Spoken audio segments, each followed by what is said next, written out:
something that we've also learned along the way with Memphis is that putting condensers in cages and building, 8-foot HVAC fences, just little things to keep our property safe.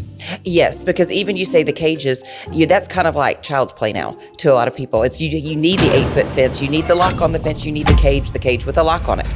I call them criminal entrepreneurs. They're coming in to take, and it's not victimless, but if the property is occupied, they're much less likely to be broken into. Absolutely, yeah. Absolutely. It's funny, at home, we'll be driving by and we'll see a condenser, and sometimes we say, oh, wait, why isn't there a cage on it? But we're just so conditioned now to seeing condensers with cages.